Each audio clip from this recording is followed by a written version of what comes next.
Hello everyone, welcome to Deepak tuition centre. आज के video में हम लोग सीबीएसई 12 का अप्लाइड मैथ्स का जो पेपर है उसका आंसर की डिस्कस करेंगे 2024-25 का। क्योंकि वीडियो बहुत लॉन्ग हो जाएगा इसलिए मैंने इसको सेक्शंस में डिवाइड कर दिया है। सब सेक्शंस का लिंक वीडियो में नीचे गिवन है, तो आप उसको जाके वहां पे देख सकते हैं। So now let us solve the questions for section C. ये सारे तीन तीन नंबर के होते हैं। सो लेट अस डू पहला, find the units digit of in 7 to the power 295। तो सबसे पहला 7 का हम लोग को मॉड 10 निकालना है। सो मॉड 10 क्या होगा? 3। इसको स्क्वायर कर देते तो आएगा 7 स्क्वायर 49 का मॉड 10। तो यहां पे हो जाएगा 9। और उसके बाद फिर से एक और स्क्वायर कर देते हैं, सो 7 टू द पावर 4 हो जाएगा। और ये हो जाएगा हमारा 81, जो कि मॉड हो जाएगा 1। सो अगर हम लोग 4 के टेबल में जाएंगे और टू दी पावर 73 दोनों तरफ मल्टीप्लाई करेंगे, मतलब पावर 73 टाइम्स, तो वो बेसिकली आएगा 7 टू दी पावर 292।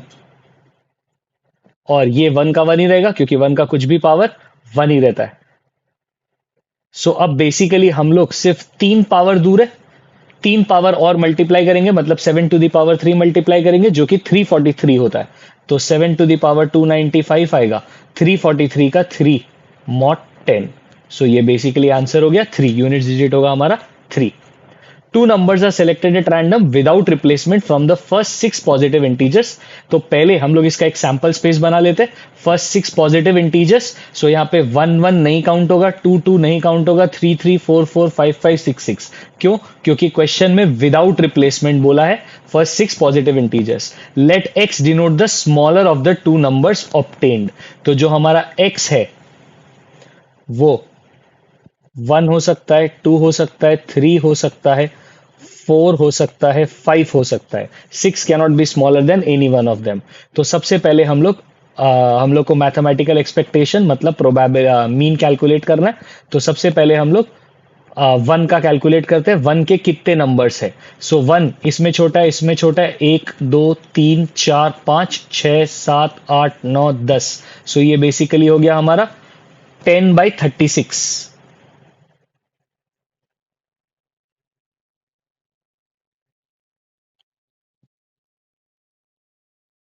10/36, तो जिसका मल्टीप्लाई करेंगे 10/36 ही आएगा।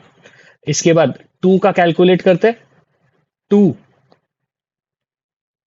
1 2 3 4 5 6 7 8, 8 में छोटा है, सो ये हो जाएगा हमारा 8/36।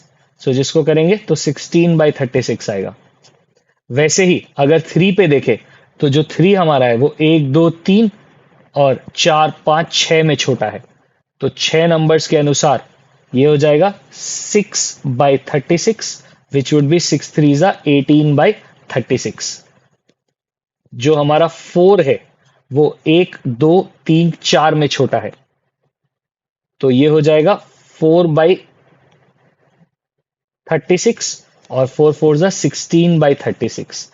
और जो 5 है वो 2 में छोटा है, 2/36। ऑब्वियसली सबको रिड्यूस कर लेंगे और यहाँ पे 5 2 जा 10/36। इनका जब हम लोग टोटल करेंगे तो 10 20 30 40 52 52 62 और 70। तो ये आएगा 70 बाई, सॉरी सबका 30 होगा, my mistake. Total 30 he elements है, 36 नहीं। सो डिनोमिनेटर में 30 रहेगा क्योंकि 1 1 2 2 3 3 कुछ आया नहीं ना, तो इसीलिए 30 ही एलिमेंट्स रहेगा। डिनोमिनेटर में मतलब न्यूमरेटर में कोई चेंज नहीं होगा, तो 70/30। तो हमारा आंसर आएगा 7/3। Find the mean and variance of binomial distribution, जिसका मीन 4/3, मीन और वेरिएंस NPQ। तो वेरिएंस होता है NPQ विच इज 8/9, और मीन होता है NP विच इज 4/3। अगर दोनों को डिवाइड करेंगे तो N कट जाएगा, बाई 3 से 3, 4 से कटेगा 2, तो हमारा Q का वैल्यू आएगा 2/3। P is basically 1 minus Q, which is 1 minus 2/3, which is 1/3। और उसी में अगर हम लोग N और P में N into 1/3 equals to 4/3 put करें, सो 3 3 कटेगा तो N का वैल्यू 4 आ जाएगा। हम लोग को Px equals to 1 कैलकुलेट करना है। Px equals to 1 का फॉर्मूला है N which is 4c1 into p to the power n minus r, which is 1 by 3 to the power 4 minus 1, which is 3 into q, which is 2 by 3 to the power 1. तो 4c1 4 होता है, 1 by 3 to the power 3 1 by 27 होता है, और ये 2 by 3 होता है. So ultimately हमारा जो वैल्यू आएगा वो आएगा 4 2 8 बाई 81. तो ये हमारा आंसर हो जाएगा. ऑब्वियसली फर्स्ट पार्ट बहुत ज्यादा इजियर है, सेकंड पार्ट तो मतलब ठीक है कर सकते हैं, कोई प्रॉब्लम नहीं है, पर इजी ही है. अच्छा, वैसे तो ज्यादा बुद्धि नहीं लगा के लैम्डा ऑब्वियसली माइनस 2.8 होगा, because e to the power minus lambda ही दिया होगा, लेकिन फिर भी कैलकुलेट कर लेते हैं. तो दिस मल्टीप्लाइड बाई 400, तो लैम्डा का वैल्यू 2.8 आ जाएगा. सो हमारा फॉर्मूला है e to the power P2 would be lambda to the power 2 into e to the power minus 2.8 divided by 2 factorial, जो कि आएगा 7.84 इंटू 0.0608 डिवाइडेड बाई 2, जिसको तुम अगर सॉल्व करोगे तो तुम्हारा आंसर आएगा 0.238336. तुम चाहो तो इसको 4 डेसिमल में छोड़ सकते हो, क्योंकि इन लोगों ने भी 4 में छोड़ा. तो इसको अगर राउंड ऑफ करेंगे, 6 का राउंड ऑफ करने से ये 4 होता है, और 4 के राउंड ऑफ करने से एज इट इज रह जाता है. ब्रैकेट में हम लोग अप्रॉक्स लिख देंगे, तो ये हमारा आंसर हो जाएगा. ऑब्वियसली पहला वाला मच इजियर है सेकेंड वाले के कंपैरिजन में. नेक्स्ट एलपीपी बनाना है, एक में सिर्फ फॉर्मुलेट करना है और दूसरे में सॉल्व करना है. ऑब्वियसली फॉर्मुलेशन इजियर है, मैं दोनों करके दिखा दे रहा हूं. let x kgs of F1 fertilizer and y kgs of F2 fertilizers be used. So formula के अनुसार हम लोग को क्या करना है, हम लोग को कॉस्ट को मिनिमाइज करना है. तो minimise z is equals to 6x plus 5y subject to, सबसे पहला 10% of x plus 5% of y. 10% of x मतलब 10 by 100x plus 5 by 100y should be greater than equal to 14 kg. 100 को 5% of y. हाँ, सो ठीक है, 5 से काट लेते हैं इसको 2 टाइम्स. 5 से कटेगा 20, 5 से कटेगा 20 को क्रॉस मल्टीप्लाई कर देंगे तो ये हो जाएगा 2x plus y is greater than equals to 280. तो ये पहला एक कंस्ट्रेंट आ गया. दूसरा कंस्ट्रेंट हम लोग को क्वेश्चन के अनुसार गिवन है 6% और 10%.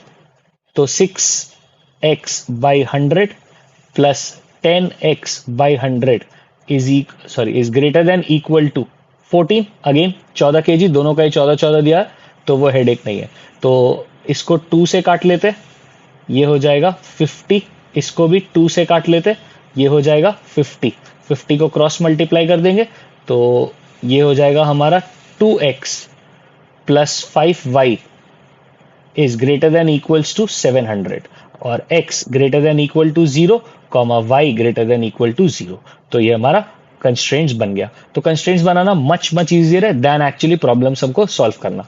बट ठीक है, प्रॉब्लम्स हमको सॉल्व कर लेते हैं. ये हमारे पास जो वैल्यूज है, जो कंस्ट्रेंट्स है, उसको मैंने प्लॉट कर लिया पहले से. तो जब प्लॉट किया तो ये कर्व बना. सो मेरा बेसिकली 4 कॉर्नर पॉइंट्स आ रहा है, एक 0,17, एक 0,0, एक 9,0 और इन दोनों का साइमल्टेनियस करके 2,14. उसको जब मैंने z में पुट किया तो मेरा ये 4 वैल्यूज आया, जिसमें से हम लोग को मैक्सिमाइज करना है. सो मैक्सिमाइज करने से 520 हमारा लार्जेस्ट होता है. तो हम लोग बोलेंगे कि हम लोग को 2 मतलब x इक्वल्स टू 2 और y इक्वल्स टू 14 पे मैक्सिमम वैल्यू आता है z का, जो कि 520 है. A machinist is making engine parts with axle diameter 0.7 centimeter or random sample of 10 parts shows mean diameter 0.742. हम लोग को स्टैंडर्ड डेविएशन भी गिवन है. On the basis of this sample find if you would say work is inferior. Inferior work कब होगा, जिसका उसको machine parts का एक्सेल डायमीटर बनाना है, या तो उससे छोटा बन जाए या तो उससे बड़ा बन जाए. दोनों ही केस में हम लोग उसको इंफीरियर गिनते हैं. सो हम लोग को ये प्रूफ करना है कि ये इंफीरियर है कि नहीं. तो जो हमारा क्लेम होता है कि इंफीरियर है, वो ऑल्टरनेटिव में जाता है. तो mu is not equal to 0.7।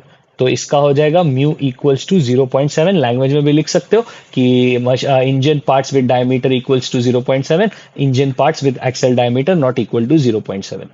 और इसके बाद टी स्टैटिस्टिक कैलकुलेट करेंगे। टी स्टैटिस्टिक होता है एक्स बार जो कि है 0.742 माइनस म्यू जो कि है 0.7 डिवाइडेड बाय स्टैंडर्ड डेविएशन जो कि है 0.04 डिवाइडेड बाय रूट एन जो कि ऊपर चला जाएगा √10। तो ये आएगा 0.042 डिवाइडेड बाय 0.04 इंटू 3.16। इसको जब सॉल्व करोगे तो हमारा जो वैल्यू आएगा वो आएगा 3.318। ये हमारे टी स्टैटिस्टिक से ज्यादा है तो हम लोग नल हाइपोथेसिस को रिजेक्ट कर देंगे और बोलेंगे हाँ कि उसका वर्क इंफीरियर है। Calculate EMI under flat rate system. Flat rate system में सबसे पहले हम लोग को जो ईएमआई कैलकुलेशन है उसमें आई निकालना चाहिए। बेसिकली एनआई निकाल लो एक ही बार में, झमेला नहीं है, पर मैं फ्रैक्शनल में निकाल ले रहा हूं। तो ये हो जाएगा 7.5 डिवाइड बाई 200 और एन हो जाएगा 12 इंटू 5 विच इज 60। सो इसके हिसाब से पी एन आई जो कि हमारे फॉर्मूला में आता है, पी को एक बार वो ले लेते हैं। हमारा फॉर्मूला होता है P plus P N I by N, जिसमें से अगर मैं पी को कॉमन ले लूं तो ये कुछ ऐसा बनेगा। ठीक है।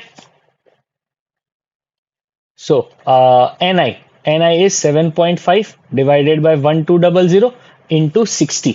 7.5 को तुम 15/2 लिख सकते हो। सो 0 0 ये कटेगा 20, तो अल्टीमेटली 15/40। ये अगेन 7.5, 7.5/2 करोगे तो 3.75 आएगा। तो एनआई हो गया 0.375। सो हमारे फॉर्मूला में डालेंगे 5 लाख ब्रैकेट में 1 प्लस 0.375 जो कि 1.375 हो जाता है, divided by N which is 60। 5 से कटेगा 1 लाख डिवाइडेड बाय 12। सो इसको 1.375 डिवाइडेड बाय 12 इंटू 1 लाख अगर करेंगे तो हमारा रफली 11458.33 आएगा रुपीज में। तो ये हमारा ईएमआई हो गया। सो ये सेक्शन भी इजी ही है। हाँ, थोड़ा कैलकुलेशंस ऑब्वियसली इसमें है क्योंकि ईएमआई का क्वेश्चन है, फिर टी स्टैटिस्टिक का क्वेश्चन है, तो उसमें थोड़ा सा कैलकुलेशन जरूर लगता है, बट अप्लाइड मैथ्स में तो ऑब्वियसली कैलकुलेशंस लगता ही है। ये तो प्री इस्टेब्लिश्ड है। सो क्वेश्चन पेपर अभी तक कंपैरेटिवली बहुत इजी दिया है। अगर तुमको अच्छे से पढ़ा हुआ है चैप्टर तो बहुत ही आसानी से सॉल्व हो जाना चाहिए।